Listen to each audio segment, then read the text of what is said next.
So ayun, what's up mga kadiskarte. Ito nga pala yung diagram ng wireless sa bento ko. Na power cut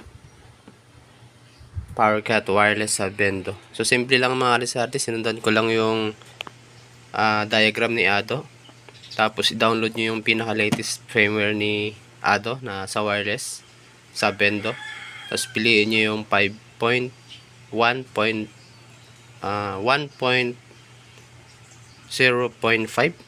No? Tapos piliin nyo yung power cut. So ito yung diagram mga kadisarte. Ito yung power supply, 12 volts, 220, convert nyo sa 12 volts, 12 volts DC.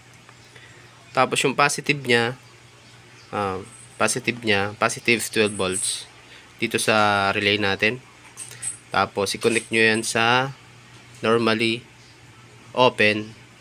Tapos itong normally open, papunta yan dito sa coin slot, yung positive nya. Yan, tumba.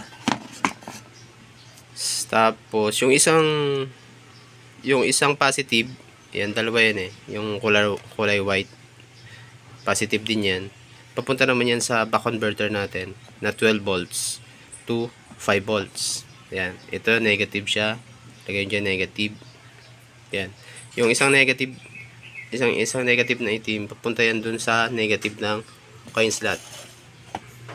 Yan. Ayan, negative ng coin slot. So, review tayo. Yung isang positive, 12 volts, papunta sa relay, sa common terminal. Tapos, yung isang positive, 12 volts, papunta naman sa back converter. Tapos, yung negative, 12 volts sa converter.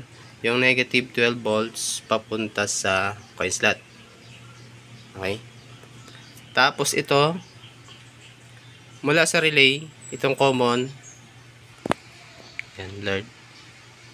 Dito nyo ilagay yung positive ng coin slot sa normally open. Bantang kanan siya. Yan. Papunta naman yan sa yan, sa coin slot.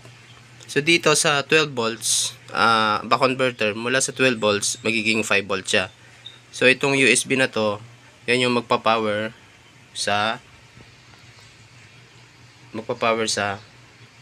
Node MCU natin na ESP8266. Tapos itong dalawang wire, nakita nyo white and black, yan ay positive and negative na 5 volts. Papunta yan dito sa ating relay. Dito sa BCC, nakita yung ano, sa BCC, ayan, BCC yung positive, tapos ground, ayan, yung ground, yung itim, ayan yung positive, negative na 5 volts, yung white, yung BCC, yung positive na 5 volts. So itong green na nakikita nyo, papunta yan sa Node MCU. Doon yan sa D0. Ayan. Ang D0, yun yung nagko-control ng relay. Ayan. Yung ilalagay nyo sa relay, yung in nya. Ayan, in. Ito yung in.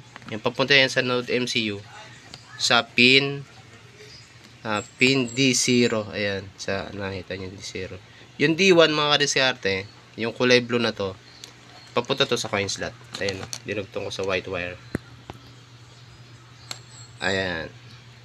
Ayan. Ayan, coin slot. So ganyan lang yung ano, diagram ng power cut.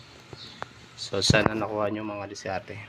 And thank you. Bye-bye.